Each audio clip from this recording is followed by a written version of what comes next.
Pasti kalian pernah ya mendengar kasus bullying, baik yang sedang viral di media sosial atau bahkan di sekolah kalian sendiri. Dalam bahasa Indonesia, bullying disebut dengan perundungan. Apa itu bullying?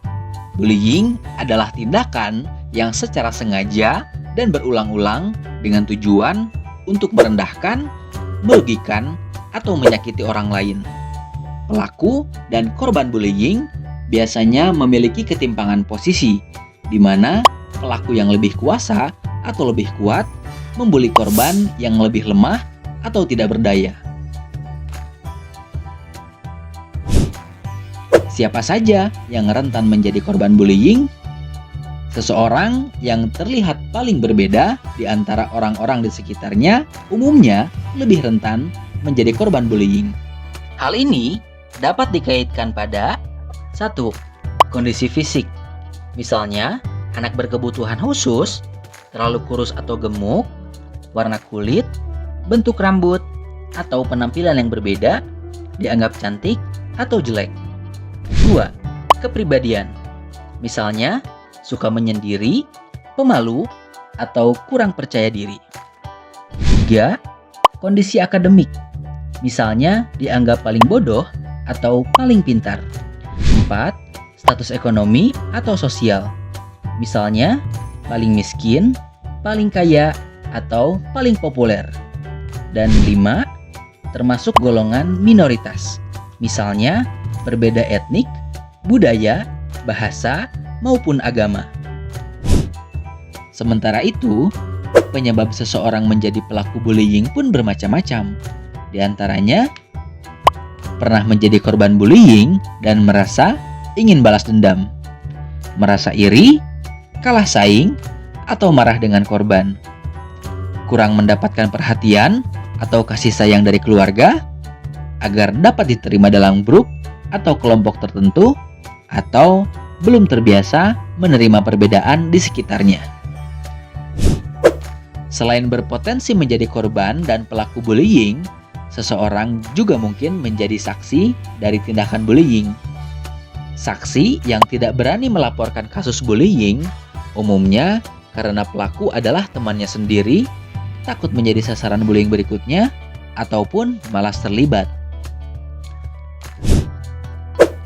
Bullying dapat terjadi di mana saja, misalnya di lingkungan rumah, sekolah, maupun di media sosial. Apa saja yang termasuk bentuk-bentuk bullying? Bullying verbal adalah tindakan bullying dengan menggunakan ucapan atau kata-kata. Contohnya, memanggil dengan julukan yang tidak baik, mengejek bentuk fisik atau badan korban, atau bahkan mengancam korban. Selanjutnya, bullying fisik adalah bullying yang diikuti dengan tindakan kekerasan fisik. Contohnya memukul, menendang, memalak, atau lainnya. Ada juga bullying sosial yang dilakukan di belakang korbannya. Contohnya, pelaku menyebarkan gosip atau fitnah tentang korban, hingga korban dikucilkan atau diabaikan oleh lingkungannya. Di era teknologi dan internet seperti sekarang, bullying juga dapat terjadi secara tidak langsung melalui dunia maya yang disebut dengan cyberbullying. Cyberbullying dapat terjadi melalui pesan pribadi, kolom komentar di media sosial, forum online, atau bahkan interaksi dalam game online. Komentar tersebut dapat berisi hinaan, intimidasi, maupun fitnah. Strategi untuk mengatasi cyberbullying dapat ditemukan di video berikut.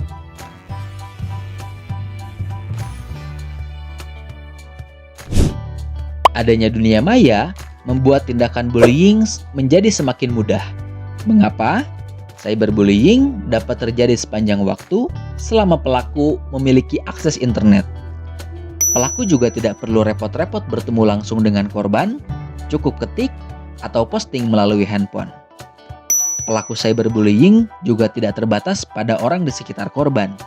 Netizen atau orang asing pun bisa ikut-ikutan membuli korban. Ditambah lagi, Adanya fitur anonim membuat pelaku menjadi semakin leluasa dan berani untuk melakukan bullying. Korban dari bullying dapat menjadi minder, kehilangan kepercayaan diri, atau trauma sehingga cenderung menarik diri dari pergaulan atau kesulitan berinteraksi dengan orang lain.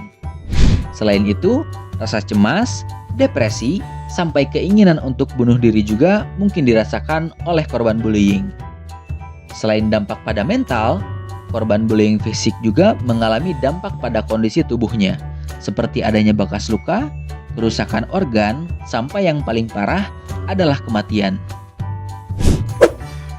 Saksi dari bullying juga mungkin mengalami perasaan yang tidak nyaman, rasa bersalah, atau kecemasan akan menjadi korban selanjutnya. Sebagai pelajar Pancasila, yuk stop bullying di lingkungan sekolah. Jangan menjadi pelaku bullying karena itu hanya merugikan dirimu sendiri. Coba pikirkan jika kalian yang menjadi korbannya. Bagaimana rasanya? Pasti nggak enak kan? Jika kamu menjadi korban ataupun saksi bullying, jangan takut untuk melapor kepada guru ataupun orang tua ya. Dengan begitu, kamu akan mendapatkan bantuan dan bullying dapat dihentikan. Strategi menghadapi bullying dapat disimak juga di video berikut. Khusus untuk menjaga cyberbullying, batasi penggunaan media sosial, pikirkan dan berempatilah sebelum memposting sesuatu, serta jangan mudah terpancing dengan komentar negatif.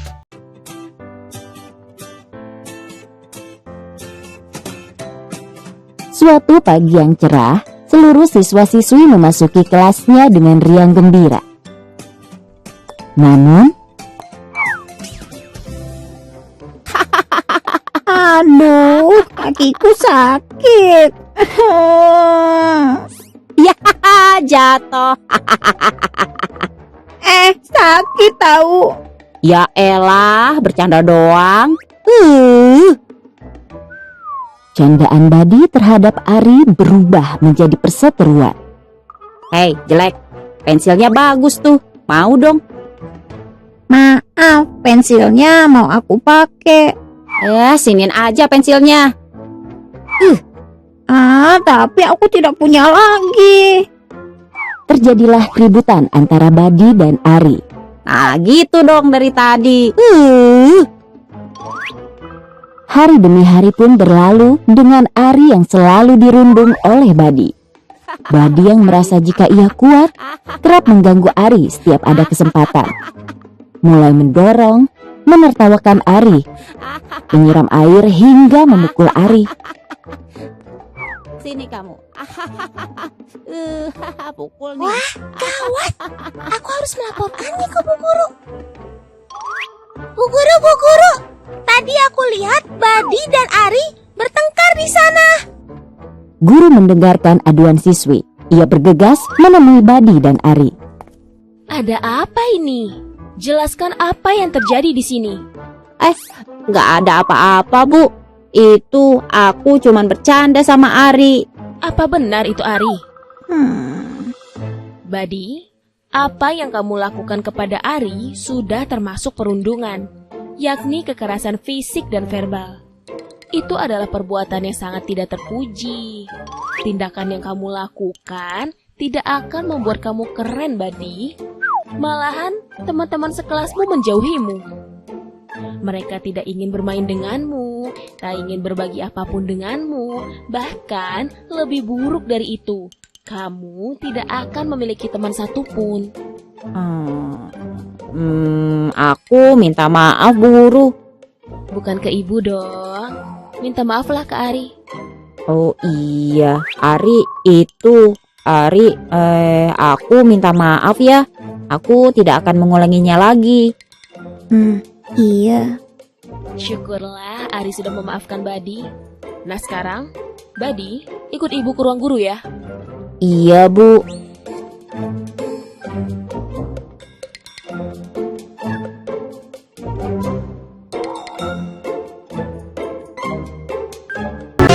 Bayangan di sekolah.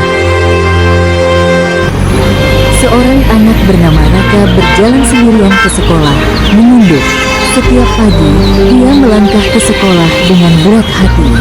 Bukan karena pelajaran, tapi karena rasa takut yang tak pernah pergi. Raka duduk di kelas. Teman-teman di belakangnya tertawa dan menunjuk. Di kelas, Raka jadi bahan tertawaan. Diam Ayah, si kucu buku. Lihat deh sepatu dia, kayak sepatu bekas. Ejekan itu datang tiap hari. Sakitnya tak pernah hilang. Raka di kantin, sendirian, tatapan kosong. Tak ada yang duduk di sampingnya.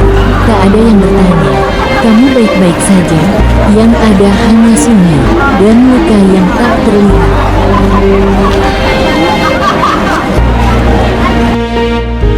Saat Raka di kamar, ia membuka ponsel. Terlihat pesan-pesan kasar di media sosial. Mereka mengikutinya bahkan Si Raka hingga mah ke rumah. cocoknya jadi badut Lewat kelas, pesan, bukan murid. komentar, lelucon yang kejam. Bullying tak berhenti sampai Raka ada di rumah. Malamnya, Raka menangis. Tak bisa bicara, tak tahu harus ke siapa. Ia mulai bertanya. Apa aku memang pantas seperti ini?